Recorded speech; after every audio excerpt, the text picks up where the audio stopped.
ఆయన మన జీవితాల్లో అనుమతించే పనులు కొన్ని పిచ్చి పనుల్లాగా నీకు అనిపించవచ్చు. దేవుడా, ఎందుకు ఇలా అవుతుంది, ఎందుకు ఇలా జరుగుతుంది, ఎందుకు ఇలా చేస్తున్నావు అని నీ జీవితంలో ఎదురయ్యే పరిణామాలను బట్టి నువ్వు ప్రశ్నిస్తూ ఉండొచ్చు నీ మనస్సులో. కానీ గుర్తుపెట్టుకో, దేవుడు ఎప్పుడూ పిచ్చోడు కాదు.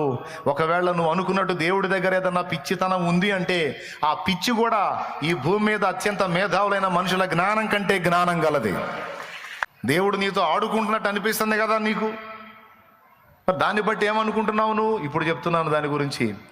దేవుడు ఎప్పుడూ పిచ్చి పనులు చేయడు, దేవుడు ఎప్పుడూ పిచ్చోడు కాదు. ఒకవేళ దేవుని దగ్గర వెరితనం అంటూ ఉంటే అది మనుషుల జ్ఞానం కంటే జ్ఞానం గలది అని పౌలు మహనీయుడు మాట్లాడాడు.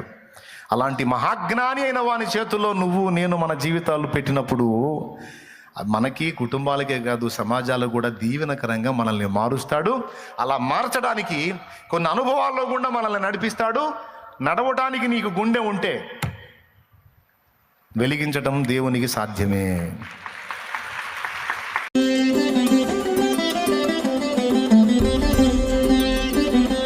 సమాజంలో ఒక తల్లి ఉంటుంది, చాలా మంచి ఆత్మీయురాలు, టీచర్ గారు. ఆమె మంచి ప్రేమ కలిగింది. పిల్లలకి స్కూల్ చెప్తుంది అన్నమాట, క్లాస్ చెప్తుంది, అందరినీ ప్రేమగా పలకరిస్తుంది. ఎవరు ఏ ఇబ్బందిలో ఉన్నా తనకు వచ్చే దానిలో ఖర్చులకు పోను మిగిలింది భద్రం చేసి అక్కరలో ఉన్న వాళ్ళకి అంత సాయం చేసే బుద్ధి కలిగింది. ప్రతిరోజు సమాజానికి మంచి కలిగేటువంటి, సమాజానికి దీవెనకరమైనటువంటి మాటలు ఆమె ఇంటి ముందున్న బోర్డు మీద రాసిద్ది.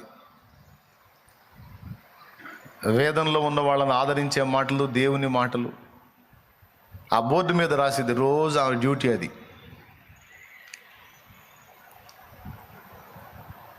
ఆ సమాజంలో ఆమె అందరికీ గుర్తు తెలిసిన మనిషి. ఓ రోజు ఆమె పర్సు పోయింది, ఎవడో కొట్టేశాడు, పోయింది. పోతే ఆ సమాజంలోనే పోయింది అది. కాబట్టి ఆ పర్సులో కొంత డబ్బు ఉంటుంది అన్నమాట. ఈమె ఆ బోర్డు మీద దేవుని మాటలతో పాటు, ఆదరణ వాక్కులతో పాటు కింద రాసిద్ది అన్నమాట, నిన్న నా పర్సు పోయింది, అందులో కొంత డబ్బు ఉంది, మీలో ఎవరికైనా దొరికితే దయచేసి తెచ్చి ఇవ్వండి అని రాసిద్ది అన్నమాట. ఇక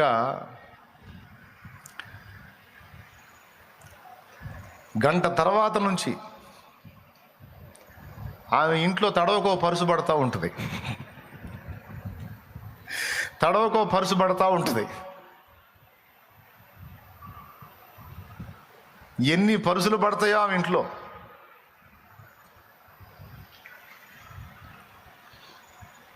చివరికి ఏ పరిస్థితి వచ్చిందంటే ఆమె మళ్ళా బోర్డు మీద ఆ లెటర్స్ చెరిపేసి, నాది పరుసు పోయింది కానీ నాకు పరుసులు దొరికాయి, ఇక చాలు, నా పరుసు దొరికిందని రాసిద్ది మళ్ళీ. అంటే ఆ సమాజంలో ఆమెను ప్రేమించే వారందరూ కూడా ఒక పరుసు కొనటం, అందులో డబ్బులు పెట్టడం, వాళ్ళు ఎంత పెట్టాలనుకున్నారో అంత పెట్టడం, ఇంట్లో ఇసిరేయటం, నాకు దొరికిందని. ఆమె పరుసు కాదు అది. ఆమె రాసిద్దన్నమాట, నాకు పరుసు కాదు, పరుసులు దొరికాయి, మీ ప్రేమకు వందనాలు, దయచేసి ఇంకా ఆపేయండి అని రాసింది. లేకపోతే పడతానే ఉంటాయి ఇంకా. ఎందుకంటే సమాజంలో అందరికీ ఆ విషయం తెలిసి అందరికీ అదే పనిలో ఉంటారు.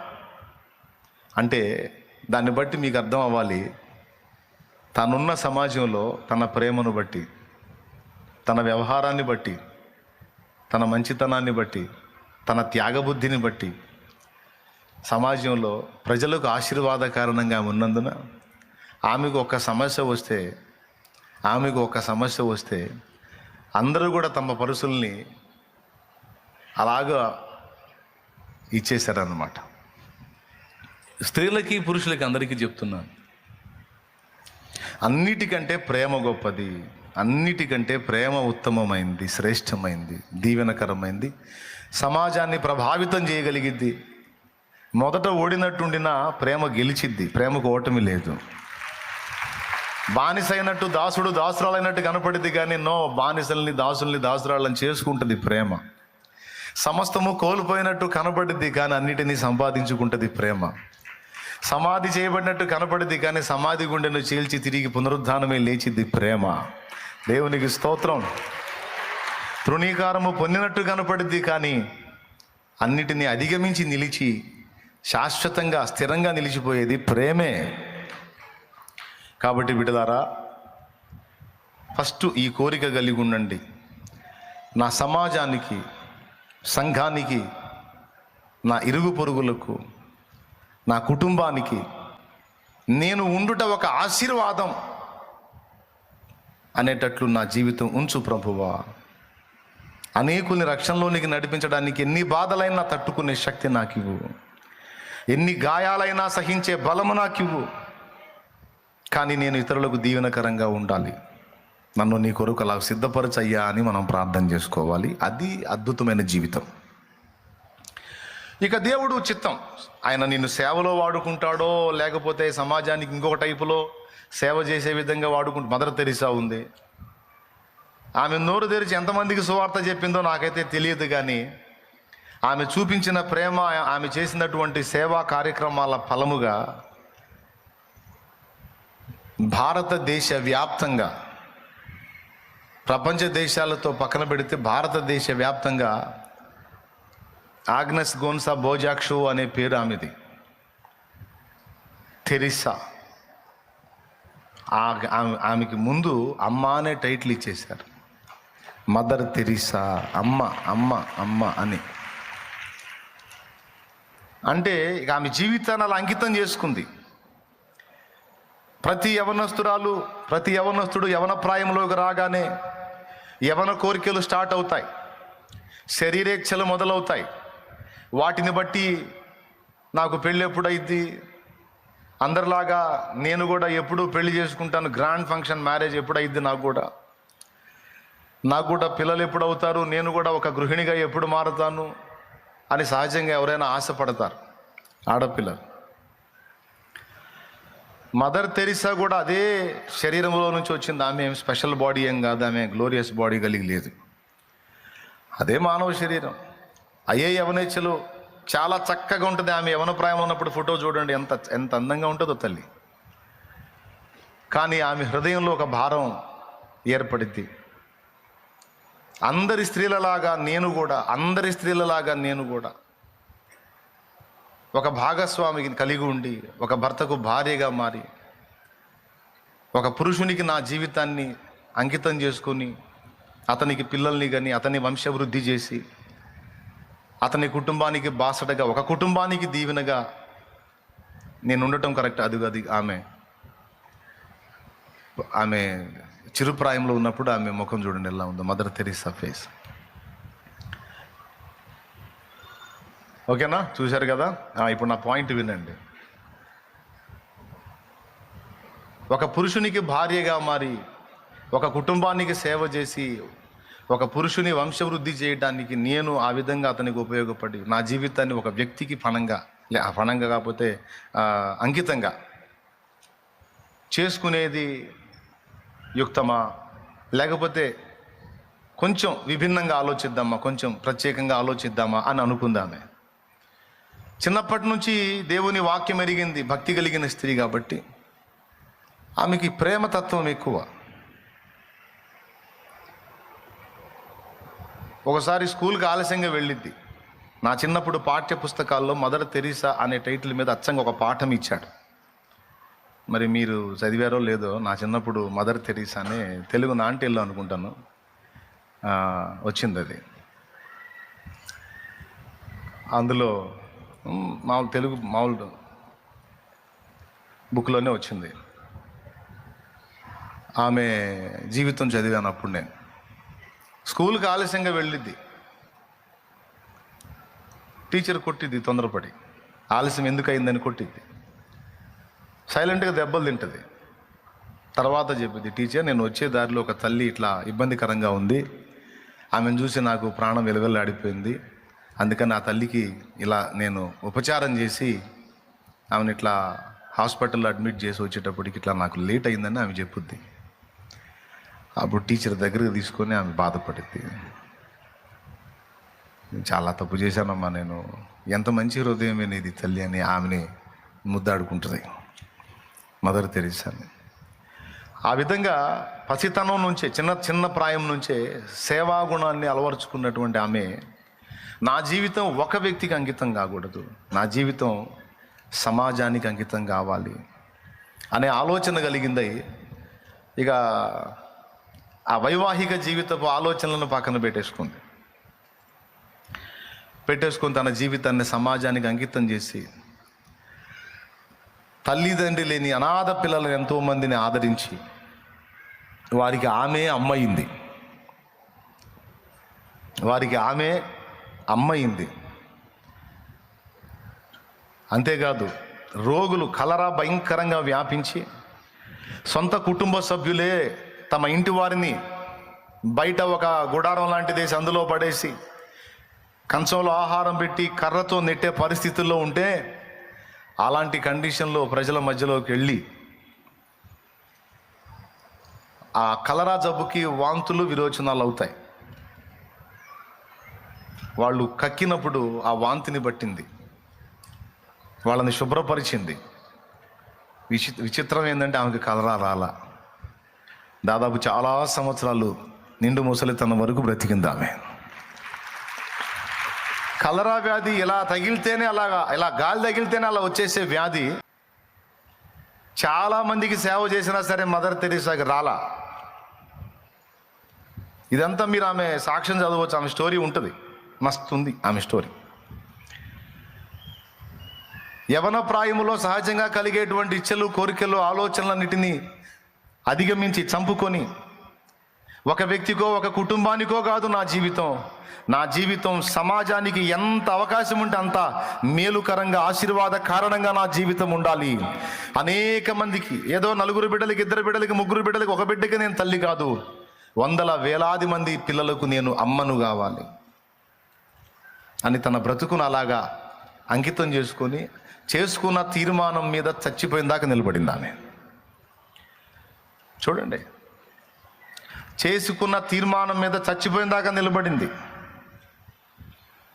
చంచలంగా 4 రోజులు తీర్మానం చేసి 4 రోజులు మళ్ళా లోకంలో కలిసిపోయేటటువంటి చంచల మనస్కురాలు కాదామె.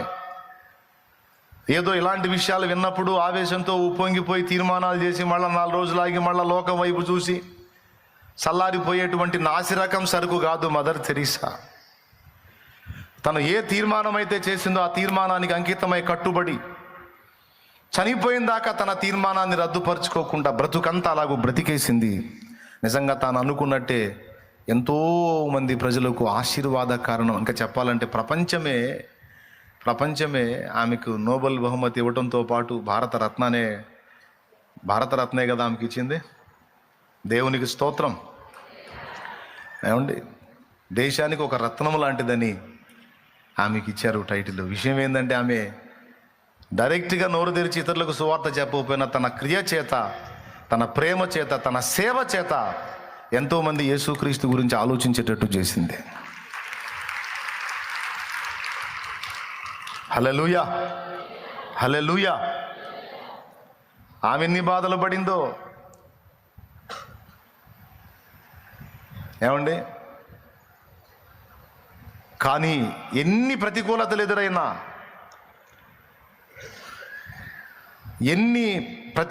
ఎదురైనా, నా జన్మ సార్థకం కావాలి, నేను అనుకున్న విధంగానే నేను జీవించాలి అనే తీర్మానంలో అంతవరకు నిలబడిపోయింది. బిడ్డలారా, ఒకప్పుడు మనకు తెలియదు అన్నా, మరి అట్లయితే మరి ఇప్పుడు మదర్ తెరీసా లాగా నేను బతకాలంటే కుదరదుగా, నాకు పెళ్ళి అయిపోయింది, పిల్లలు అయినారు, ఇప్పుడు మరి ఏం చేయాలి నేను? ఇప్పుడు మళ్ళీ నేను మదర్ తెరీసా లాగా నేను ఒక నన్నులాగా మారాలంటే కష్టం అయిపోయింది కదంటే, డోంట్ టెన్షన్. నువ్వు వివాహమై పిల్లలు కలిగిన స్త్రీగా ఉండి కూడా నీవు కూడా దేవుని పని చేయొచ్చు, సమాజానికి సేవ చేయొచ్చు, సమాజానికి దీవెనకరమైన పని నువ్వు చేయొచ్చు. అలా వాడబడ్డ తల్లులు లేకపోలేదు. దేవునికి స్తోత్రం. దేవుడు నువ్వు అలాగా కంప్లీట్గా దేవుని కొరకు బ్రతకాలనుకుంటే ఆ విధంగా నేను వాడుకోగలడు. ఇప్పటికే నేను ముందు అడిగేసేసాను దేవా అంటే ఓకే, ఇబ్బంది ఏం లేదు, నేను నిన్ను కూడా వాడుకుంటాను. నీకు సమర్పణ ఉంటే, నీ హృదయంలో అంకిత భావం ఉండి, నేను ఇతరులకు ఆశీర్వాద కారణంగా ఉండాలనే ఆ ఆరాటం నీకుంటే నిన్ను కూడా నేను వాడుకుంటాను అని నా దేవుడు అంటాడు. నిజంగా వాడుకుంటాడు కూడా. అయితే మన హృదయంలో ఆరాటం ఉండాలి, పోరాటాలు తట్టుకునే శక్తి ఉండాలి. దేవునికి స్తోత్రం. ఎంతమంది కోరిక ఉందండి, నేను కూడా ఇతరులకు ఒక ఈవిలాగా ఉండాలి, బహుమానం లాగా ఉండాలి, ఆశీర్వాద కారణంగా ఉండాలి, దీవెన. నిజంగా ఆమె పుట్టడం మా అదృష్టం, ఆయన పుట్టడం మా అదృష్టం, మా ఇంట్లో పుట్టడం మా అదృష్టం, మా సమాజంలో పుట్టడం మా అదృష్టం, ఈ భూమి మీద పుట్టడం మా అదృష్టం. నిన్ను గురించి ప్రజలు అనుకునే విధంగా నీవు ఉండాలని ఎంతమంది కోరుకుంది చెప్పండి. అసలు నన్నట్ట ఎవడు అనుకోవాల్సిన అవసరం లేదు, నాకు ఆ కోరిక లేవు అన్నోళ్ళు చేతులు ఎత్తండి. లేదన్నా, నా హృదయంలో ఉందన్నా, మరి సచినా బతికిన అదే కదన్నా నాకు కావాల్సింది, 10 మందికి దీవెనకరమైన బ్రతికే కదన్నా, నాకుందన్నా ఆ కోరిక అన్నోళ్ళు చేతులు ఎత్తండి. అందరినీ గమనిస్తున్నా నేను, ఎంతమంది చేతులు ఎత్తుతారా? అటు కదిలించండి, ఆ చేతులను అటు కదిలించండి. రైట్. అబ్రహామును అనేకులకు దీవెన కారణంగా చేయడానికి దేవుడు అబ్రహామునే ఒట్టికి వదిలిపెట్టలా, అన్ని విధములా పరిశోధించి పరీక్షించి సిద్ధపరిచి అలా వెలిగించాడు. ఇక బైబిల్లో ఆదికాండం నుంచి ప్రకటన గ్రంథం వరకు నువ్వు చూసుకో. ఇతరులకు దీవెనకరంగా దేవుడు మార్చిన పాత్రలన్నిటినీ ఒక రేంజ్లో దేవుడు సిద్ధపరిచాడు, ఒక రేంజ్లో తోమాడు, వెండిని పరిశోధించినట్టు పరిశోధించాడు, ఇబ్బంది కొలిమిలో పరీక్షించాడు, అనేక రకాల పోరాటాల నడుమ వారిని సిద్ధపరిచాడు. అర్థమైందా? ఎలారా అమ్మలారా? వాళ్ళే మెత్తగా స్పాంజ్ మీద మనం కూర్చున్నట్టు మెత్తగా, ఏమండి, పరుపు మీద మెత్తటి పరుపు మీద పొర్లు అన్నట్టు వాళ్ళ జీవితాలు లేవు. అర్థమైందా? ఎందుకు ప్రభువా నన్ను ఇంత శ్రమల కొలిమిలో పెట్టావని నువ్వు అడిగావనుకో, దేవుడు చెప్పే సమాధానం ఒకటే, నిన్ను ఇతరులకు దీవెనకరంగా చేయాలనుకుంటున్నాను, అందుకని నిన్ను కొంచెం స్పెషల్గా సిద్ధపరుస్తున్నాను అంటాడు. కొంతమందికి వినపడిద్ది, స్తోత్రం అంటారు, వినపడిన వాళ్ళేమో సణుక్కుంటూ ఉంటారు. ఏదైనా నా లోకంలో ఎవరికి లేని కష్టాలు నాకే వచ్చినాయి ఏంది ప్రభు అని సణుక్కుంటారు. భక్తుల్ని ఏ మార్గంలో తీసుకెళ్ళాడు? చిలకలూరుపేట నుండి గుంటూరు పోతే ఏమేమి తగులుతాయి? గణపారం తగిలిద్ది, గణపవరం, ఎడ్లపాడు, బోయపాలెం. అవునా? నువ్వు వెళ్తున్న రూట్లో, గుంటూరు రూట్ అనుకో, నువ్వు వెళ్తున్న రూట్లో ఎడ్లపాడు, గణపవరం, బోయపాలెం ఇది తగలకుండా కావూరు, లింగుంట్ల, గంగనపాలెం ఇది తగులుతున్నాయి అనుకో, గుంటూరు రూట్లో లేవు నువ్వు. అర్థమైందా? గుంటూరు వెళ్తున్నాను అనుకున్నావు కానీ గుంటూరు రూట్లో లేవు. అర్థమైందా? స్తోత్రం చెప్పు. లేకపోతే అలా కాకుండా పర్చూరు, కారంచేడు, ఏమండి ఇది తగులుతున్నాయి అనుకో, లేవు, గుంటూరు రూట్లో లేవు, చీరాల రూట్లో ఉన్నావు. లింగుంట్ల, కావూరు, గంగనపాలెం తగులుతున్నాయి అనుకో, నరసరావుపేట రూట్లో.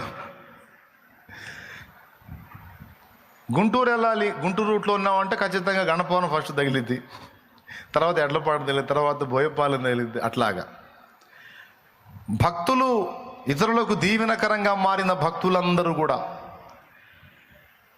ఏ ఏ విషయాలలో ప్రయాణం చేశారో, ఏ ఏ ప్రతికూలతలు ఎదుర్కొన్నారో, ఏ ఏ పరిణామాలు ఎదుర్కొన్నారో, వాటిల్లో ఖచ్చితంగా అదే రూట్లో నువ్వు ఉన్నట్టయితే ఖచ్చితంగా కొన్నైనా సరే నువ్వు ఫేస్ చేయాలి, తప్పదు, అంతే. దేవునికి స్తోత్రం కలుగును గాక.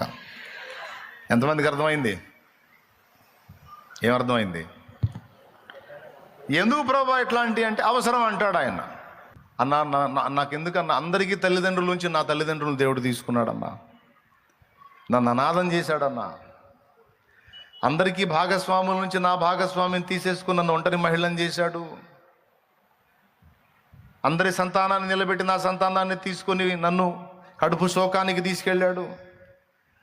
నన్ను ఇలా చేశాడు, నన్ను అలా చేశాడని నువ్వు వేదన పడుతున్న ప్రతి విషయము అది నీకు సేవే చేసిద్ది కానీ కీడు చేయదు. ఎందుకంటే దేవుడు నిన్ను ఏర్పరచుకున్నాడు. దేవుడు ఏర్పరచుకున్న సాధనం నువ్వు. ఏర్పరచుకున్న సాధనాలకే స్పెషల్ ట్రీట్మెంట్. స్తోత్రం. అర్థమైంది? అందరికీ ఉండదు. కొండలోని రాళ్ళు చాలా ఉంటాయి. కొండ అంటే అనేక రాళ్ల సమూహం.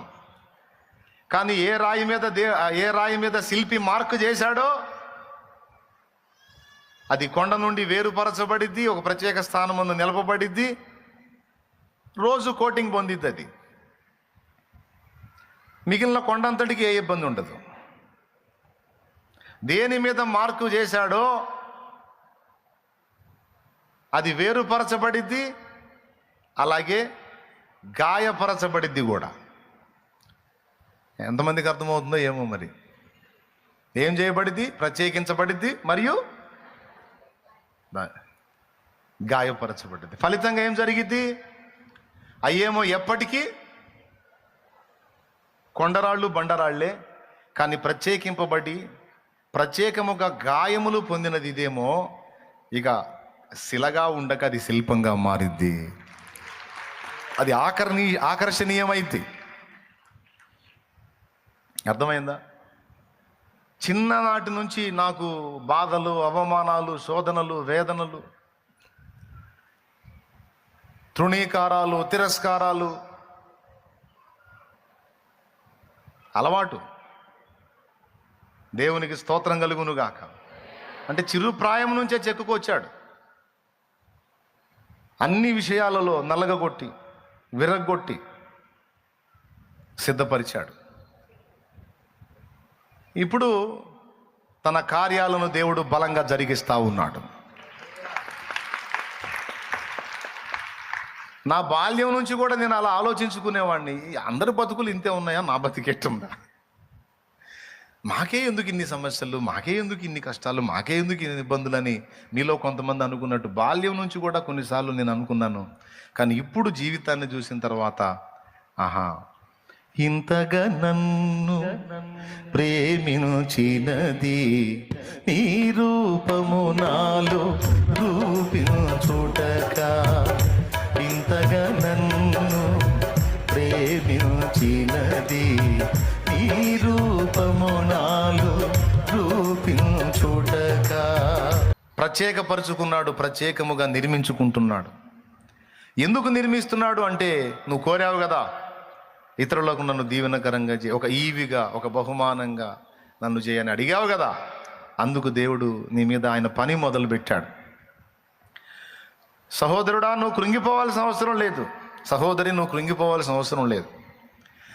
ప్రస్తుతం నువ్వు ఒకవేళ శ్రమ కొలిమిలో కాలుతుండొచ్చు, ప్రస్తుతం ఇబ్బంది కొలిమిలో నలిగిపోతుండొచ్చు. కానీ గుర్తుపెట్టుకో, దీనంతటి ముగింపు, దీని ఫలింపు ఏంటో తెలుసా? నువ్వు శ్రేష్టమైన ఈవిగా మారబోతున్నావు. నువ్వు శ్రేష్టమైన ఈవిగా మారబోతున్నావు. ఇది జరిగి తీరిద్దంతే, దాన్ని ఎవ్వడు ఆపలేడు. ఎందుకంటే ఇలాగూ చేయడానికి పూనుకుంది దేవుడు.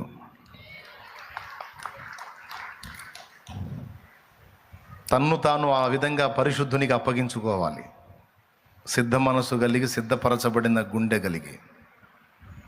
ఎఫ్రాయిము పిరికి గుండె గల గువ్వాయను అన్నట్టు ఉండకూడదు. అర్థమైందా? ఎఫ్రాయిము పిరికి గుండె గల గువ్వాయను అన్నట్టు ఉండకూడదు. దేవా, ఇదిగో నీ చిత్తము ప్రకారం నన్ను నిర్మించు, నేను సిద్ధంగా ఉన్నాను ప్రభువా, కానీ నన్ను వెలిగించు అని ప్రార్థన చెయ్యి. దేవుడు భక్తులను ఈవులుగా మార్చడానికి ముందు వాళ్ళని అనేక రకాల అనుభవాల్లో గుండా తీసుకొచ్చాడు. అంతెందుకు, మన ప్రధాన యాజకుడైన యేసయ్యను కూడా అనేక రకాల అనుభవాల్లో గుండా తీసుకొచ్చాడు. దానంతటి ఫలితం ఈరోజు అనేకులకు యేసయ్య ఆరాధ్య దైవం. అన్ని నామముల కంటే పైనామము యేసు నామం. అన్ని నీ దగ్గర డబ్బులు ఉన్నాయనుకో, నీ దగ్గర డబ్బులు, నీ పిల్లల్నే కాకుండా ఇంకా 4 పిల్లల్ని చదివించు. నీ దగ్గర బాగా సౌండ్, నువ్వు ఫుల్ సౌండ్ అయితే ఇంకా 4 పిల్లల్ని చదివించు, 4 జీవితాలు. ఏమమ్మా, 4 ఆడపిల్లల్ని చదివించు, నలుగురు మగ పిల్లలు చదివించు, నీ దగ్గర డబ్బులు ఉంటే కనీసం అంత సౌండ్ ఏం కాదు అన్నయ్య, నేను మీడియం అన్నయ్య అంటే ఒకరినన్నా చదివించు. సేవ లిస్టులో పడిద్ది. ఒక నిండు జీవితాన్ని నిలబెట్టిన భౌతికంగా, అలాగే ఆత్మీయంగా ఒక ఆత్మను రక్షిస్తే అది అక్షయ అనుబంధం. నువ్వు కనీ మోసి పెంచి పెద్ద చేసిన పిల్లలు.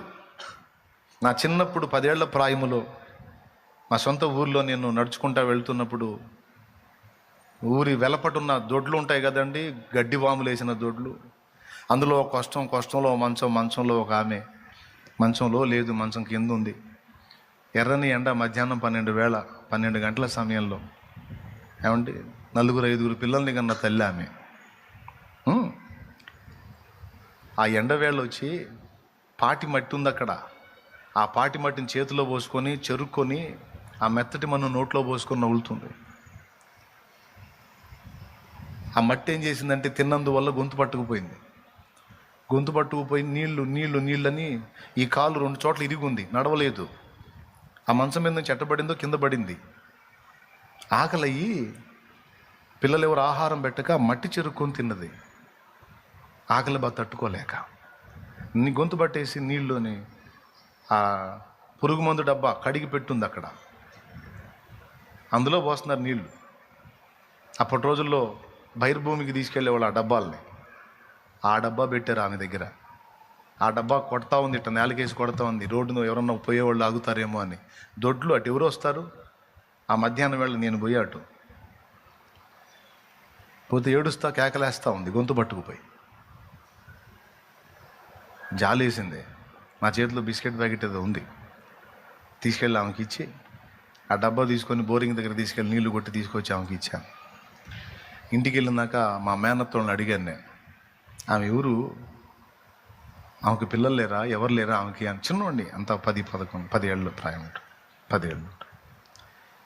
ఆమెకి ఎవరు లేరా అంటే ఆమె స్టోరీ చెప్పింది. పొద్దున్న లెగిస్తే సాయంత్రం నిద్ర 12 దాకా చేస్తానే ఉంటుంది. సంపాదన, పిల్లలు. పిల్లికి బిచ్చం పెట్టదు. నా పిల్లలు నా ఇల్లు నా సంవత్సరం, నా పిల్లలు నా ఇల్లు నా సంవత్సరం అని దాని బతుకంతా అంతే తగలబోసుకుంది. పొలాలు సంపాదించింది, అన్ని రకాల తిప్పలు పడింది, అన్ని బిడ్డల దగ్గర డాబాలు కట్టించింది, అన్నీ చేసింది.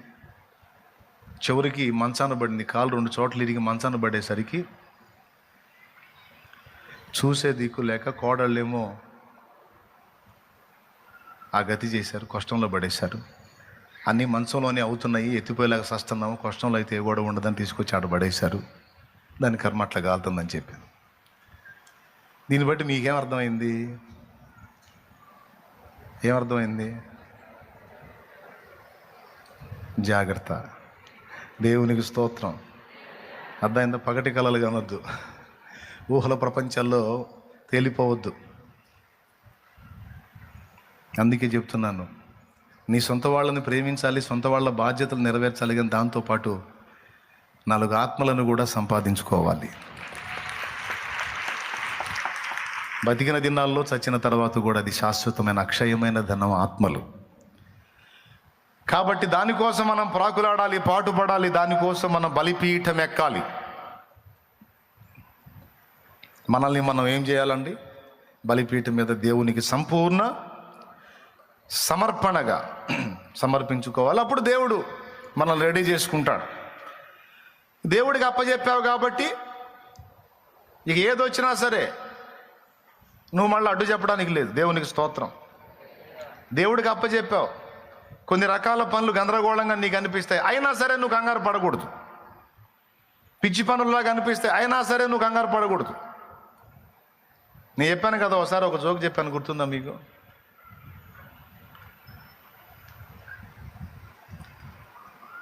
నేను చెప్పిన మాట వింటే కోటీశ్వరుని చేస్తానని ఒకడు తిరుగుతున్నాడంట రోడ్డు మీద పిచ్చోడ్లాగా. నేను చెప్పిన మాట వింటే కోటీశ్వరుని చేస్తాను, నేను చెప్పిన మాట వింటే ధనాధిపతిని చేస్తాను, నా మాట వింటే ధనాధిపతిని చేస్తానని రోడ్డు మీద తిరుగుతున్నాడంట, పిచ్చోడ్లాగా ఉన్నాడంట. ఒకడు రోడ్డు మీద తిరుగుతూ ఉంటే ఎవడు పట్టించుకోలేవాడిని, ఇట్లాంటి మాటలు మాట్లాడాడు. ధనాధిపతిని చేసే సీని ఈడుకుంటే ఈడెట్టెందుకుంటాడు పిచ్చోడ్లాగా, ఎవడో పిచ్చోడు పోనీరా అనుకున్నారు. రోడ్ల మీద తిరుగుతూ ఉన్నాడు. సరే ఏం చేశాడు? చెప్పిన మాట ఏంటి ఇట్లా చేస్తానంటే ఎవడు పట్టించుకోవట్లేదు, మళ్ళీ మాట మార్చాడు. పెట్టుబడిస్తే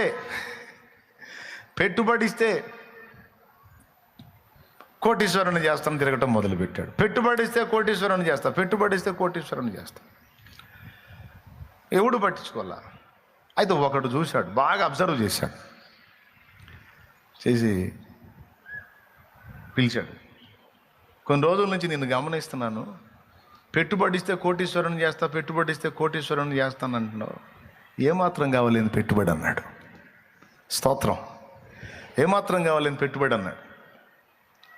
నేను అడిగినంత ఇవ్వాలి. ఆయన ఇల్లు చూశాడు, ఆ పరిస్థితి అంతా చూశాడు.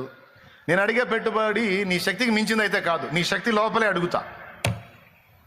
కానీ ఆ పెట్టుబడి నాకు ఇచ్చిన ప్రతిసారి నేను ఏ పని చేసినా ఇలా ఎందుకు చేస్తున్నావని అడగటం కానీ అడ్డు తగలటం కానీ నువ్వు చేయకూడదు.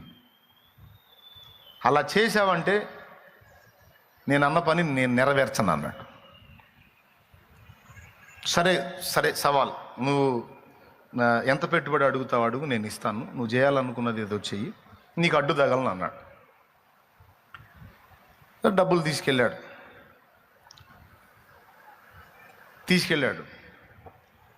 కొద్ది రోజుల తర్వాత మళ్ళీ వచ్చాడు. మళ్ళీ డబ్బులు కావాలి పెట్టుబడి అన్నాడు. ముందు తీసుకెళ్ళావుగా, ఏం చేసావు అన్నాడు. అడగొద్దని చెప్పాగా అన్నాడు.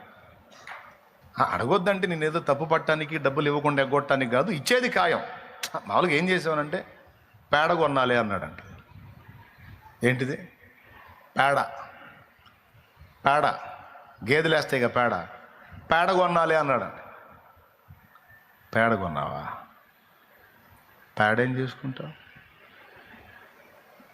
ఇతని పనోళ్ళు చెబుతూ ఉన్నారు, వాడు మెంటలోడు సార్, వాడు పిచ్చోడు, వాడికి డబ్బులు ఇచ్చారు, మీరు ఇస్తానని మాట కూడా ఇచ్చారు.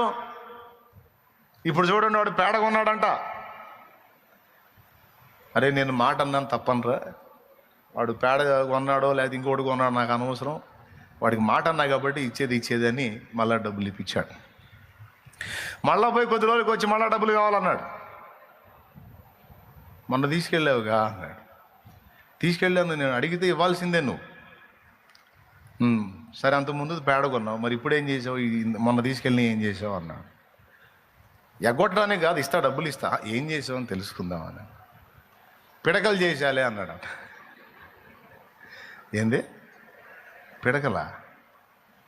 ఓరే తెలివి తగలే, పిడకల వ్యాపారం చేయటానికా అనుకున్నాడు. వాళ్ళు చెప్పారు, వాడు ఏందో పేడ అంటున్నాడు, పిడకలు అంటున్నాడు. ఏం సార్ మీరు ఇన్ని డబ్బులు ఇస్తా ఉన్నారు? మాట అన్నారా, తప్పేం లేదని. పోయాడు. మళ్ళా కొద్ది రోజుల తర్వాత వచ్చాడు, డబ్బు కావాలన్నాడు. మళ్ళీ డబ్బులు ఇచ్చి ఈసారి దేనికి అన్నాడు. పని కూడా వింటున్నారు. పేడ కొన్నాను, పిడకలు చేశాను, తగలబెట్టాలి అన్నాడు. ఏంది? తగలబెట్టాలి అందుకు అన్నాడు. తగలబెట్టాలా? మేము చెప్పలేదా సార్? వాడు పిచ్చోడు సార్, ఊరు మొత్తం వాడిని వదిలేశారు, నువ్వు వాడిని పట్టుకొని ఏంది సార్ నువ్వు? పేడ కొన్నాడంట, పిడకలు చేసాడంట, తగలబెట్టాలంట. తగలబెడితే ఇంకేం మిగిలిద్దండి? పిడకలన్నా ఉంటే ఎవడన్నా కొన్ని ఏదన్నా ఇంట్లో వంట చెరుగ్గా వాడతారు, చచ్చిపోతే ఆ దినాలుగా వాడతారు. ఇప్పుడు ఏం చేయను, వాడు బూడిద ఏం చేస్తాడండి? కాల్చి బూడిద చేస్తాడండి, ఇవ్వకండి అంటారు. మాట అన్నాను రా, వాడు ఏం చేసిందో పిచ్చి పని అయినా సరే నేను ఇక అడ్డు తగిలేదు. ఇక పోయాడు, 4వ రౌండ్ వచ్చాడు. డబ్బులు కావాలన్నాడు. అయ్యా పేడ కొన్నావు, పిడకలు చేసావు, బూడిద చేసావు, ఇంకెందుకు అన్నాడు.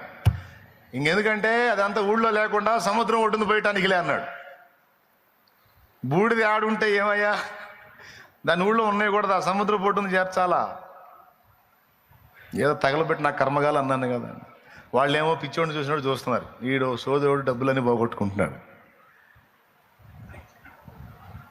అయిపోయింది, తీసుకెళ్ళి మొత్తం సముద్రం ఒడ్డున చేర్చడానికి అడిగాను అన్నాడు కదా. ఇంక పోయాడు, ఇంకా కనపడలా. కొద్ది రోజుల తర్వాత, ఇంకొన్ని రోజులు ఎక్కువ టైం తీసుకున్న తర్వాత మళ్ళా కనపడ్డాడు. కనపడన్నాడు, ఈసారి చివరిసారి ఇంకొకసారి డబ్బులు అన్నాడు. 5వసారి ఎందుకు? ఏం లేదు, సముద్ర ఒడ్డును చేర్చిన బూడిద సముద్రంలో పోయాలి అన్నాడు. అది ఖచ్చితంగా మెంటల్ పనే కదా? మీరు చెప్పండి, మెంటల్ వాళ్ళ పనే కదా? ఈసారి సముద్రంలో పోయాలి అన్నాడు. వాళ్ళందరూ గొల్లుమని లేచారు. నేనేం పట్టించుకోలే. అరే వాడు పోసి ఈ దెబ్బతో ఇది ఆఖరి అన్నాడుగా, ఎవరిని రాని ఇచ్చేశాడు. వెళ్ళేటప్పుడు చెప్పాడు, వెళ్తున్నాను, కొద్ది కాలం తర్వాత నేను కలుస్తాను, సెలవు అన్నాడు. పోయాడు. చాలా రోజులు కనపడలా. ఇక రోజు వీళ్ళు తిట్టడం మొదలు పెట్టారు. ఎన్ని డబ్బులు పాడు చేసావయ్య గారు, ఎన్ని డబ్బులు పాడు చేసావయ్య గారు, పిచ్చోడు మాట నమ్మి అడ్రస్ లేడు వాడని. తర్వాత కొన్ని రోజుల తర్వాత కనపడ్డాడు. కనపడి ఈసారి డబ్బులు అడగల.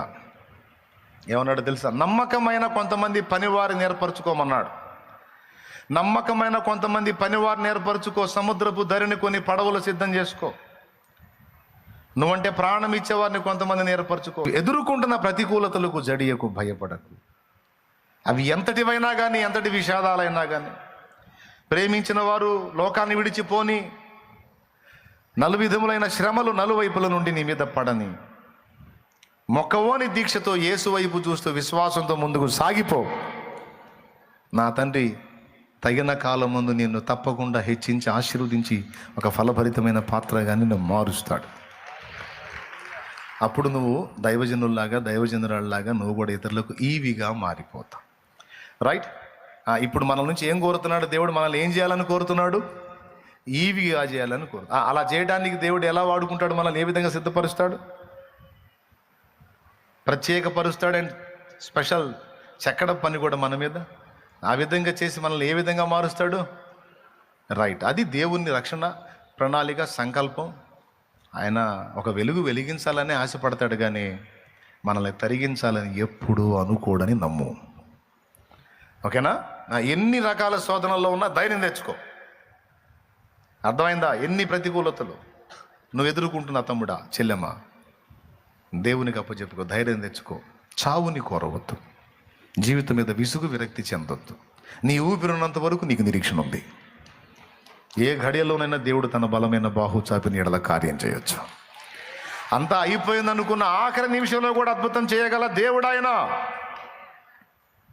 అర్థమైందా? అలా ఎన్నో నిరూపణలు బైబిల్లో ఉన్నాయి కాబట్టి ఏం భయపడద్దు. నా దేవుని కార్యం తప్పకుండా నీ జీవితంలో జరిగింది. ఆ విశ్వాసంతోనే నువ్వు ముందుకు సాగిపోవాలి. ఆ రోజు రాత్రికి నువ్వు రావాలి అక్కడికి అన్నాడు. ఫలానా రోజు రాత్రికి రావాలి నువ్వు, మనం నైట్ ప్రయాణం చేయాలన్నాడు. ఎక్కడికంటే సముద్రంలోకి అన్నాడు. వద్దు సార్, వాడిని నమ్మకూడదు, వాడు అసలే మెంటలోడు తీసుకెళ్ళి నెట్టిన నెడతాడు, ఎందుకు వచ్చిన గొడవ, ఇన్ని డబ్బులు ఆగం చేసినా నిన్ను ప్రాణాలతో కాపాడతాడా, వాడి మాట నమ్మి పోదని లేదురా, వెళ్ళాల్సిందే అని చెప్పిన ప్రకారం అన్నీ సిద్ధం చేసుకొని వెళ్ళారు. దాంతోపాటు కొన్ని వస్తువులు చెప్పాడు. వాటిలో కొన్ని గోనె సంచులను సిద్ధం చేసుకో, కొన్ని సంచులను సిద్ధం చేసుకోమన్నాడు. ఇంకా కొన్ని వస్తువులు చెప్పాడు. అవన్నీ నీతో పాటు ఉండాలి, పని వాళ్ళు ఉండాలి, పడవలు ఉండాలి. అన్నీ రెడీ చేసుకొని పడవలు వేసుకొని ఇంక వెళ్ళారు లోపలికి. ఎక్కడికి వెళ్తున్నామంటే, నేను తీసుకెళ్తాను, నిశ్శబ్దంగా ఉండు, మన ప్రయాణం ఎవరికి తెలియకూడదు, అందుకే రాత్రి వేళ రమ్మన్నాను. నైట్ బయలుదేరి వెళ్ళారు, సముద్రం లోపలికి వెళ్ళిపోయారు. వెళ్ళి వాళ్ళు చేరాల్సిన దిబ్బ దగ్గర చేరేటప్పుడు చాలా తెల్లవారుజాము, ఇంకా చీకటిగానే ఉంది. ఆడికి చేరి త్వరగా దిగండి అని చెప్పి ఆ సముద్రం మధ్యలో అక్కడక్కడ దిబ్బలు ఉంటాయి. ఆ దిబ్బల మీద ఫుల్లుగా బూడిద పోసింది. దాని మీదకి దిగమన్నాడు. దిగారు. ఈ బూడిదంతా ఎత్తి ఆ నైట్, ఆ చీకటి, తెల్లవారుజాము చీకటి, తూర్పారబట్టండి అన్నాడు. చాటలు తీసుకున్నారు. ఆ బూడిదంతా చాట్లకు ఎత్తుకుంటా ఉన్నారు, తూర్పారబడతా ఉన్నారు. ఆ రాత్రి వేళల్లో తూర్పారబడతా ఉంటే ఒక పక్క బూడిద పోతా ఉంటే, ఒక పక్క సముద్ర గర్భంలో ఉండేటువంటి విలువైనటువంటి తళుకు మెరిసేటువంటి ఖరీదైనటువంటి ఆ రాళ్ళు అవన్నీ రాసులుగా పడుతున్నాయి ఆ బూడిదలో నుండి. అట్లాంటిది ఒక్క చాట దొరికితే చాలు మనకి, అప్పులన్నీ పోతాయి. దేవునికి స్తోత్రం, హల్లెలూయా. ఏసయ్య ఒక్క చాట ప్రభు. ఇక ఆ దిబ్బలన్నీ తిరుగుతూ ఉన్నారు, అన్ని తూర్పార పట్టుకుంటే వాడు తీసుకొచ్చిన బస్తాలు పట్టజాలనంతగా సముద్ర గర్భంలో ఉండేటువంటి విలువైన రాళ్లతో నిండిపోయాయి. వాడికి మైండ్ పోయింది, ఎట్లా సార్ ఇది, ఇవన్నీ ఎలా వచ్చినాయి అంటే అప్పుడు రహస్యం చెప్పాడు. ఏం లేదురా నాయనా, ఈ సముద్రంలో అనేక వింతల విశేషాలు విడ్డూరాలు ఉన్నాయి. ఒక విధమైన పక్షి జాతి ఉంది, అవి సముద్ర గర్భంలోనికి వెళ్ళి సముద్ర గర్భంలో ఉండే విలువైన రాళ్ళని వాటిని తింటూ ఉంటాయి. అవి విసర్జనకు బయటకు వస్తాయి. బయటకు వచ్చినప్పుడు బూడిదను వెతుక్కుంటాయి. బూడిదలో అవి పొర్లాడి బూడిదలో ఆడి అక్కడ విసర్జిస్తాయి. వాటి గురించి నాకు తెలుసు, పరిశోధన చేశా, ఆ పరిశోధనలోనే అయిపోయా. స్తోత్రం. నా జీవితం అంతా దానికే ఖర్చు పెట్టా. ఇప్పుడు నేను అనుభవించేది ఏం లేదు, నా వయసు మారిపోయింది. కాబట్టి నా మాట విని నన్ను నమ్మి నా మాట యందు విశ్వాసం ఉంచేవాడిని కోటీశ్వరుని చేయాలనుకున్నాను. నా మాట నువ్వు విన్నావు, ధన్యుడివయ్యావు. ఊర్లో తిరిగి ఎన్ని రోజులు చెప్పినా ఎవడు పట్టించుకోవాలా, అందుకే వాళ్ళు దరిద్రులాగా ఉన్నారు. నువ్వు విన్నావు, ధన్యుడివయ్యావు. నేను చెప్పినట్టు ఇదిగో ఇవన్నీ కూడా ఇంటికి చేర్చుకోమన్నాడు. అట్టంటోడు ఒక్కడు తగిలితే బాగుండు మనకి. స్తోత్రం. హల్లెలూయా. ఆ పక్షులు వచ్చి ఇలా చేస్తాయి. అందుకే నేనేం చేశానంటే, ఎక్కడో శ్మశానంలోకి వెళ్ళి అక్కడ బూడిదలో అవి చేసి విసర్జిస్తే అక్కడ ఏదో దొరకటం కాదు, అవి ఇష్టపడే బూడిదను వాటికి సమీపంలోనే చేర్చినప్పుడు అవి తరచుగా వచ్చి అందులో అవి ఆడి విసర్జించి వెళ్ళినాయి ఆ రాళ్ళని. అదిగో అవన్నీ కూడా ఇప్పుడు నీకు ఉపయోగపడతాయి, పో, ఇక వాటి వెల ఇంతని చెప్పలేం పొమ్మన్నాడు. అద్భుతంగా ఉంది కదా. అరే, ఒక మనిషి మాట మనిషి వింటేనే, ఒక మనిషి మాటకు మనిషి విధేయత చూపే విశ్వాసం నుంచి అప్పచెప్పుకుంటేనే వానికి అంత అవకాశం దొరికినప్పుడు, మరి జీవం గల దేవుడు, నిజమైన దేవుడు, అన్నిటినీ ప్రతికూలతలను కూడా అనుకూలంగా మార్చగల సమర్థుడైన దేవుడు, ఆయన మాట విని మనం బలిపీఠం ఎక్కితే ఆయన మన జీవితాల్లో అనుమతించే పనులు కొన్ని పిచ్చి పనుల్లాగా నీకు అనిపించవచ్చు. దేవుడా, ఎందుకు ఇలా అవుతుంది, ఎందుకు ఇలా జరుగుతుంది, ఎందుకు ఇలా చేస్తున్నావు అని నీ జీవితంలో ఎదురయ్యే పరిణామాలను బట్టి నువ్వు ప్రశ్నిస్తుండొచ్చు నీ మనస్సులో. కానీ గుర్తుపెట్టుకో, దేవుడు ఎప్పుడూ పిచ్చోడు కాదు. ఒకవేళ నువ్వు అనుకున్నట్టు దేవుడి దగ్గర ఏదన్నా పిచ్చితనం ఉంది అంటే ఆ పిచ్చి కూడా ఈ భూమి మీద అత్యంత మేధావులైన మనుషుల జ్ఞానం కంటే జ్ఞానం గలది. కొడితే గట్టిగా.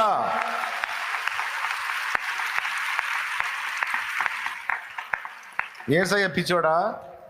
దేవుడు పిచ్చోడా? పిచ్చి పనులు చేస్తాడా?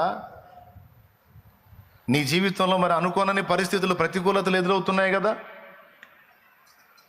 దేవుడు నీతో ఆడుకుంటున్నట్టు అనిపిస్తుంది కదా నీకు. దాన్ని బట్టి ఏమనుకుంటున్నావు నువ్వు? ఇప్పుడు చెప్తున్నాను దాని గురించి. దేవుడు ఎప్పుడూ పిచ్చి పనులు చేయడు, దేవుడు ఎప్పుడూ పిచ్చోడు కాదు. ఒకవేళ దేవుని దగ్గర వెరితనం అంటూ ఉంటే అది మనుషుల జ్ఞానం కంటే జ్ఞానం గలది అని పౌలు మహనీయుడు మాట్లాడాడు. అలాంటి మహాజ్ఞాని అయిన వాని చేతుల్లో నువ్వు నేను మన జీవితాలు పెట్టినప్పుడు మనకి, కుటుంబాలకే కాదు, సమాజాలకు కూడా దీవెనకరంగా మనల్ని మారుస్తాడు. అలా మార్చడానికి కొన్ని అనుభవాల్లో కూడా మనల్ని నడిపిస్తాడు. నడవటానికి నీకు గుండె ఉంటే వెలిగించటం దేవునికి సాధ్యమే.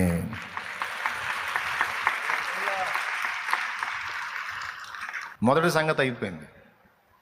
దీనికి ఏం చేయాలి? మనము ఈవిగా మారునట్లు దేవునికి, పరిశుద్ధాత్మకు మనల్ని మనం అప్పగించుకోవాలి. Point number 1. నెంబర్ 2, అలాగే దేవుడు అనుగ్రహించిన ఈవులలో రెండవది కృపా వరములు అన్నాను. ఆ కృపా వరములు మనకు దేవుడు అనుగ్రహించున్నట్లు మనమేం చేయాలంటే ఆసక్తితో అపేక్షించాలి, వాటిని దేవుని యొద్ద అడగాలి. అర్థమైందా? కాలేదా?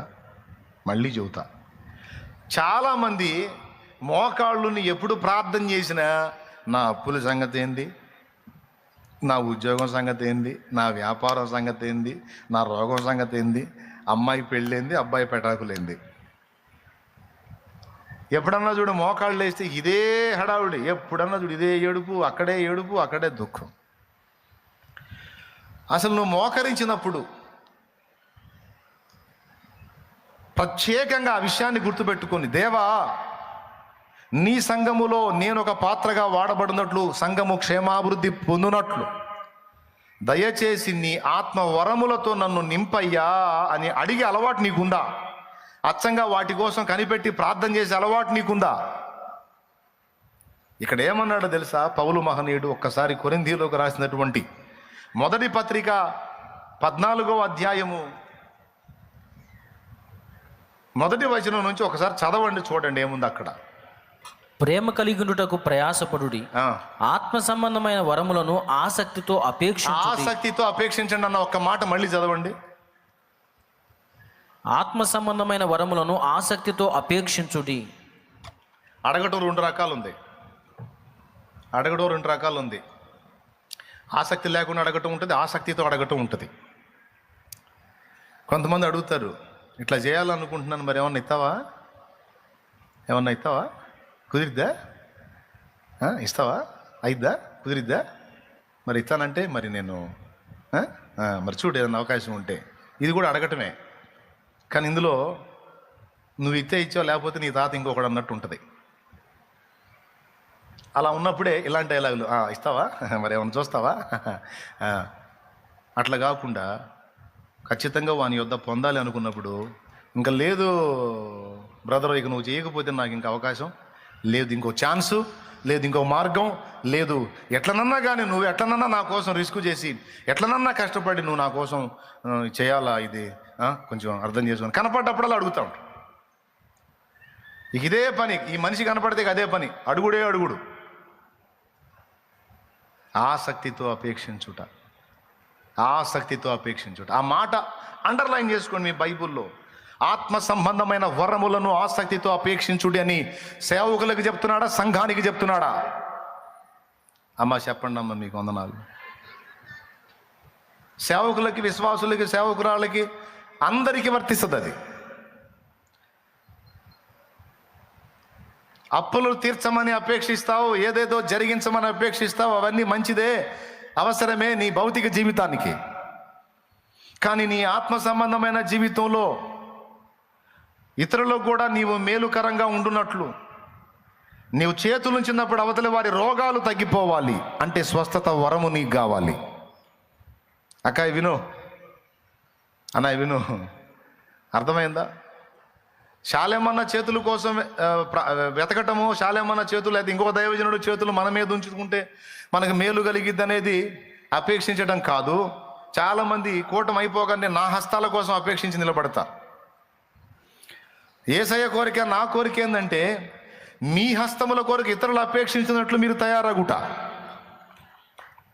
అవసరం లేదు, కొట్టాల్సిన అవసరం లేదు. అది వద్దంటే కొడతారు, మీరంతా రివర్స్ అండి. సరే పర్వాలేదులే, కొట్టేసరిగా అయిపోయింది కానీ నా పాయింట్ ఏంటంటే వరములను గూర్చి, కృపా వరములను గూర్చి ఇక్కడ మాట్లాడాడు. అందులో భేదమేమీ చూపక తనను ఆసక్తితో అడుగు వారికి తప్పక దేవుడు అనుగ్రహిస్తాడని కూడా ఉంది. ఈ మాట బైబిల్లో ఉంది. కాకపోతే సైతాను చేసే కుట్ర ఏంటంటే వాటి విషయంలో మనకు ఆసక్తి లేకుండా చేస్తాడు. అవి అసలు మనం పట్టించుకోకుండా వాటి విషయంలో మనం ఉదాసీనంగా ఉండేటట్టు చేస్తాడు వాడు. అది కుట్ర. ఈరోజు పరిశుద్ధాత్మ దేవుడు చెప్తున్న రెండవ సంగతి, మొదటి సంగతి దేవుడు నిన్ను చెక్కున్నట్లు, నిన్ను ఇతరులకు వెలుగుగా నియమించినట్లు బలిపీఠం మీద నిన్ను నువ్వు సజీవ యాగముగా సమర్పించుకో అనేది మొదటి సంగతి అయితే, రెండవది దేవుడు నీకు అనుగ్రహించిన రెండవ ఈవి ఆత్మ సంబంధమైన కృపా వరములు, పరిశుద్ధాత్మ దేవుడు అనుగ్రహించే వరములు, వాటిని ఆసక్తితో అపేక్షించు. స్తోత్రం. ఏం చేయాలి? వాటిని ఆసక్తితో అపేక్షించినప్పుడు నీకు దేవుడు స్వస్థపరచు వరం ఇవ్వచ్చు, ఆత్మల వివేచన ఇవ్వచ్చు, విశ్వాస వరం ఇవ్వచ్చు, బుద్ధివాక్య వరం ఇవ్వచ్చు, జ్ఞానవాక్య వరం ఇవ్వచ్చు, అద్భుత కార్యములు చేసే శక్తి ఇవ్వచ్చు, ప్రవచన వరం ఇవ్వచ్చు, నానావిధ భాషలు మాట్లాడి దేవుని మహిమపరిచి దేవుని మూలముగా మర్మములు పలికే వరం ఇవ్వచ్చు. అక్కడ చెప్పబడిన వరములలో నీవు అడిగినట్లయితే, ఆసక్తితో అపేక్షించినట్లయితే తప్పకుండా దేవుడు తన చిత్తానుసారముగా నీవు అడిగిన వరములను అనుగ్రహించుటకు శక్తివంతుడు. ఇది కూడా పరిశుద్ధాత్ముడే చేస్తాడు. అయితే ఇక్కడ నీ ఆసక్తి చూస్తాడు. అందులో అడిగేటప్పుడు మళ్ళీ పేరు తెచ్చుకోవాలని అడగొద్దు. స్వస్థత ప్రార్థన చేసినప్పుడు స్వస్థత కలిగితే నాకు మంచి పేరు వచ్చిందని అలాంటి ఉద్దేశాలు పెట్టుకొని దేవుణ్ణి అడగొద్దు. దేవుని సంఘము అభివృద్ధి చెందాలి, అన్యజనులు అనేకులు రక్షణలోనికి రావాలి అంటే దేవుని మాటలే కాదు, దేవుని శక్తి కూడా వాళ్ళు అనుభవించాలి. పౌలు మహనీయుడు అన్న మాటని ఎత్తిపట్టు. దేవా, నీ రాజ్యము మాటలతో కాదు శక్తితో ఉందని నువ్వు చెప్పావు కాబట్టి నీ శక్తిని నా మీదికి పంపు ప్రభువా. ప్రవచన వరముతో నన్ను నింపు, ఆత్మల వివేచనతో నన్ను నింపు, విశ్వాసముతో నన్ను నింపు. దేవా, నాకు వరములి దేవా, నీ కొరకు నేను వాడబడాలి. నీ రాజ్య నిర్మాణములో నేను పాలిదానను కావాలి, పాలివాడను కావాలి, నీతో జత పని చేయాలి. దేవా, నీవు శక్తి పొందుకొని కార్యాలు చేసావు. అపోస్తలులకు కూడా వరములు ఇచ్చావు, వాళ్ళు కూడా నీ కొరకు వాడబడ్డారు. రోగుల్ని స్వస్థపరిచారు, దయ్యములను వెళ్ళగొట్టారు, మృతులను సజీవులుగా లేపారు, నానావిధ సూచక్రియలు మహత్కార్యాలు జరిగించారు. దేవా, మాకు కూడా ఇవ్వు. ఎందుకంటే ఆ దినములలోనే కదా అన్యజనులు, ఈ దినముల్లో కూడా అనేక మంది ఉన్నారు, నశించిపోతున్నారు.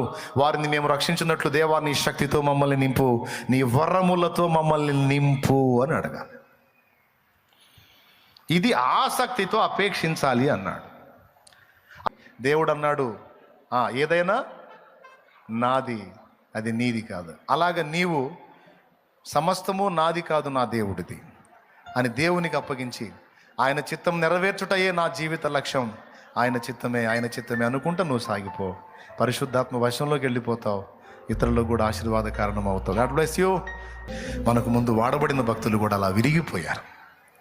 ఘనత అఘనతని, సుకీర్తి దుష్కీర్తి అన్నిటినీ వాళ్ళు ఫేస్ చేశారు. చరిత్ర పుటల్లో నిలిచిపోయారు, ధన్య చరిత్రలయ్యారు, జీవితాలకు మేలుకరంగా మారిపోయారు.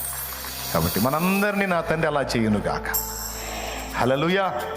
ప్రార్థన చేద్దాం. పరిశుద్ధ ప్రభువా, నీకు వందనాలు. ఈవేళ చాలా విశేషమైన సంగతిని మా దృష్టిలోకి తీసుకొచ్చావు, శ్రేష్టమైన సంగతిని. నాయనా, మేము ఎదుర్కొంటున్న ప్రతికూలతలన్నీ నీకు తెలిసే ఉన్నాయి. నువ్వు ఎరగనిది ఏమీ లేదు, నీకు తెలియనిది ఏమీ లేదు. అప్పుల బాధలు, ఆర్థిక ఇబ్బందులు, రోగాలు, కుటుంబ కలతలు, కేసులు, సమస్యలు, నా ప్రభువా, మరి ఆస్తి విషయంలో శోధనలు, ఎన్నో రకాలుగా నా ప్రభువా నీ బిడ్డలు ఇబ్బందులు ఫేస్ చేస్తూ ఉన్నారు. నీ బిడ్డలందరి జీవితాలు నువ్వు చూసిన దేవుడు, చూస్తున్న దేవుడు. నువ్వు చేతబట్టావు, నువ్వు వారిని చెక్కుకుంటున్నావు, వారిని ఆయత్తపరుచుకుంటున్నావు ఇతరులకు దీవెనకరంగా మార్చాలని.